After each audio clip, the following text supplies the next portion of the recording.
नमस्कार दोस्तों। हम लोगों ने जैन धर्म के इतिहास के बारे में हम लोग पढ़ रहे हैं और साथ-साथ में हम लोगों ने जैन धर्म के सिद्धांतों को पढ़ा है अपने पिछले स्लाइड्स में। और आज हम इसी क्रम में और जो जैन धर्म के प्रमुख सिद्धांत हैं उनकी चर्चा करेंगे। हम लोगों ने जैन धर्म के जो प्रमुख तत्व हैं उन सब के बारे में बंध है, सवर है, निर्जरा है, मोक्ष है, इस तरीके की जो तत्व हैं इनके बारे में हम पढ़ चुके हैं अपने पिछले स्लाइड्स में। आइए देखते हैं जैन धर्म का एक और महत्वपूर्ण सिद्धांत, और वो ये है जैन दर्शन। ये इतना महत्वपूर्ण सिद्धांत है अनेकांतवाद, और इसका ये मानना है कि कोई भी एक जो वस्तु है उसका एक रूप नहीं है, उसका कोई एक रूप नहीं है, बल्कि उसके अनंत स्वरूप है। और जो सामान्य व्यक्ति है वो अपनी सामान्य बुद्धि से वस्तु के अनंत स्वरूप को नहीं समझ सकता है। केवल जो व्यक्ति कैवल्य की प्राप्ति कर चुका है, जो ज्ञानी है, अरहत है, वही इन रूपों की अनंतता को समझ सकता है। बाकी तो कुछ लोगों को, जो सामान्य बुद्धि के लोग हैं, उनको उसके कुछ रूप, किसी एक पर्टिकुलर वस्तु के उसके कुछ स्वरूप को ही वो समझ सकते हैं। इसीलिए ज्ञान की यह विभिन्नता को उन्होंने 7 तरीके से एक्सप्लेन करने की कोशिश की गई है कि जो व्यक्ति है या तो ये बोल सकता है कि हाँ कोई वस्तु है, कोई कह सकता है कि नहीं है, कोई कह सकता है और नहीं है। ये भी कहा जा सकता है कि उसके बारे में हमें कुछ पता ही नहीं है। ये कब है पर कहा नहीं जा सकता है, नहीं है और कहा नहीं जा सकता है और नहीं है किंतु कहा नहीं जा सकता है। इस तरीके से 7 तरीके की पॉसिबिलिटीज हो सकती हैं किसी वस्तु के साथ में, लेकिन ये जो पॉसिबिलिटी है, जो अनंत स्वरूप है, वो सामान्य व्यक्ति की बुद्धि नहीं समझ सकती। उसके लिए आपको ज्ञानी होना आवश्यक है। इसे ही जैन धर्म में अनेकांतवाद या स्यादवाद कहा गया है। इसी को सप्तभंगी सिद्धांत भी कहा जाता है। ये भी हो सकता है कि कोई एक व्यक्ति एक वस्तु के केवल एक ही स्वरूप को जाने और दूसरा व्यक्ति किसी और स्वरूप को जाने। और जब हम बात कर रहे हैं कि जैसे ग्लास खाली है या भरा है, आधा ग्लास है, पानी से भरा है या खाली है। कोई व्यक्ति कह सकता है पानी ग्लास भरा है, कोई कह सकता है ग्लास आधा खाली है। तो दोनों ही सही कह रहे हैं, लेकिन उसमें और भी बहुत सारी पॉसिबिलिटीज होती हैं, उनके बारे में वो व्यक्ति नहीं जान पाते हैं। और क्योंकि वो वस्तु के सभी रूपों को नहीं जान पाते हैं, इसलिए उनमें हमेशा विरोध की संभावनाएं रहती हैं। इसलिए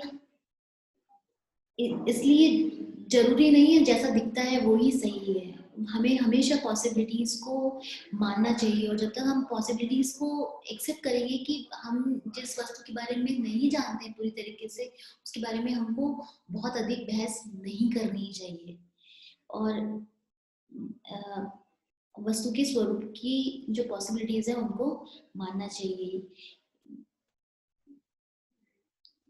तो ये जैन धर्म का महत्वपूर्ण सिद्धांत है, जो कि स्वादवाद या सप्तभंगी सिद्धांत के नाम से प्रसिद्ध है। और वस्तु के जो विभिन्न रूप है उनको समझाने में एक महत्वपूर्ण स्थान रखता है। इसी तरीके से जो जैन धर्म है वो निवृत्ति मार्ग पर जोर देता है, क्योंकि इन्होंने जैसे जो महावीर स्वामी है, उन्होंने ब्रह्मचर्य व्रत की बात की थी। उनका ये मानना है कि संसार में जितने भी सुख हैं या दुख हैं, उन सबका जो कारण है वो, उनका जो अंत है वो दुख ही है। चाहे अगर आपको मोह है तो भी उससे आपको दुख होगा, और दुख है तो दुख तो है ही। इसलिए ये जो शांति है, ये जो कामनाएं हैं, इच्छा है, हमें प्राप्त करने की जो इच्छा है वो कभी खत्म नहीं होती है। और क्योंकि इच्छाएं खत्म नहीं होती, इसलिए जीवन में हम मनुष्य में का पुनर्जन्म की जो संभावना है वो बढ़ती ही रहती है। और वो ग्रह से जीवन में रहता है तो भी उसे कोई शांति नहीं मिलती है। इसलिए जो सारा संसार है वो बेसिकली दुख पर आधारित है, और दुख का जो मूल कारण है वो है आपकी कभी खत्म ना होने वाली इच्छाएं, जिससे मनुष्य हमेशा घिरा रहता है। जैसे ही एक इच्छा की पूर्ति होती है तो वो दूसरी इच्छा उसकी बलवती होने लगती है, और ये जो इच्छाओं का क्रम है वो लगातार बढ़ता ही चला जाता है। इसलिए मनुष्य को इन सब सांसारिक जो इच्छाएं हैं इनको त्याग करके, कभी ना खत्म होने वाले दुख को त्याग करके एक साधारण भिक्षु का जीवन बिताना चाहिए। क्योंकि अगर वो भिक्षु का जीवन बताएगा तभी वो इन दुख के जो चाहे माया चक्र है इससे निकल सकता है। अदरवाइज वो उसके लिए निकलना संभव ही नहीं है, और जीवन मरण का ये जो चक्र है वो लगातार चलता ही रहेगा। इसी तरीके से महावीर स्वामी ने तपस्या और उपवास पर भी बहुत ज्यादा जोर दिया है। उन्होंने कहा है कि मनुष्य को अगर अब संयमित जीवन जीना है तो उसको तपस्या भी करनी चाहिए और उपवास भी करना चाहिए। महावीर स्वामी ने दो प्रकार की तपस्याओं के बारे में बताया, एक तो बाह्य तपस्या और दूसरी आंतरिक तपस्या। बाह्य तपस्या के अंतर्गत व्रत करना, अन्न त्याग करना, भिक्षा चार्य व्रत का पालन करना और यदा कदा कष्टों को सहन करना। इसी तरीके से आंतरिक तपस्या की वो बात करते हैं जिसमें नम्रता, सेवा करना, ध्यान करना, इन सबको वो शामिल करते हैं। और जैसे मनुष्य बाह्य तपस्या करता है, व्रत करता है, अन्न त्याग करता है, तो वैसे वैसे उसके अंदर आंतरिक तपस्या को करने की भी क्षमता धीरे धीरे विकसित होने लगती है। और महावीर स्वामी ने तपस्या करने का सबसे सरल उपाय दिया था उपवास, क्योंकि जब वो मनुष्य उपवास करता है तो उससे शरीर और आत्मा दोनों ही शुद्ध होती है, और जब वो शुद्ध होने लगती है तो मनुष्य मोक्ष की तरफ एक कदम बढ़ाता है।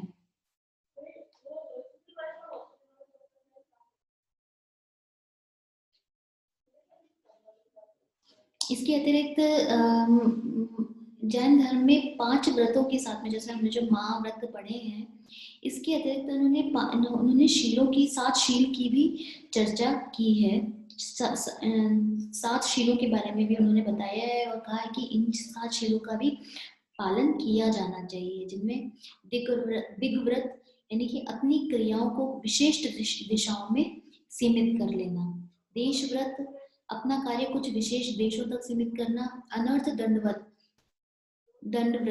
बिना कारण अपराध का भागी न बनना, सामयिक अपने ऊपर विचार करने के लिए समय का कुछ भाग निश्चित करना, प्रोषधोपवेश यानी कि मास के दोनों पक्षों की अष्टमी और चतुर्दशियों को उपवास करना, उपभोग प्रतिभोग परिणाम दैनिक उपयोग की जो वस्तुएं हैं उनको धीरे धीरे कम करना, नियमित करना,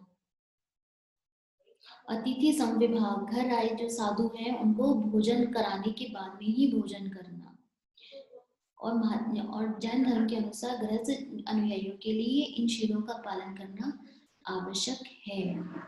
इसी तरीके से उन्होंने जैन धर्म में 5 समितियों के बारे में भी डिटेल में बताया गया है, जिसको कि मनुष्य को अपने दैनिक जीवन में सावधानी से पालन करना चाहिए, जिसमें है ईर्ष्या समिति, चलते फिरते समय सावधानी रखना कि उनके चलने फिरने से किसी जीव को कष्ट तो नहीं पहुंच रहा है। भाषा समिति, ध्यान पूर्वक बोलना जिससे आपकी भाषा से किसी मनुष्य को ठेस ना पहुंचे। एषणा समिति, खाना खाते वक्त इतनी सावधानी से खाना खाना है कि कोई जीव, चाहे वो छोटे से छोटा जीव हो, वो मर ना जाए। आदान निक्षेप समिति यानी कि वस्तुओं को उठाते समय, यूज करते समय, रखते समय इस तरीके का आचरण करना जिससे कि दूसरे व्यक्ति को, दूसरी जो जीव है उसको कष्ट ना हो। उत्सर्ग समिति यानी कि अपने दैनिक जीवन के जो कार्य करते समय उस समय सावधानी बरतना और गंदगी ना फैलाना। इन बातों को मनुष्य को अपने दैनिक जीवन में उपयोग करना चाहिए। इन सिद्धांतों के बारे में, इन जो 5 समिति है इनके बारे में जैन धर्म बहुत ज्यादा जोर देता है, जिसको कि मनुष्य को अपने जीवन में अपनाना चाहिए। तो हमने अपने जो स्लाइड्स हैं, 2 स्लाइड्स हैं, उनमें हमने जैन धर्म के सिद्धांतों के बारे में डिटेल में स्टडी किया। आज के लिए इतना ही, धन्यवाद।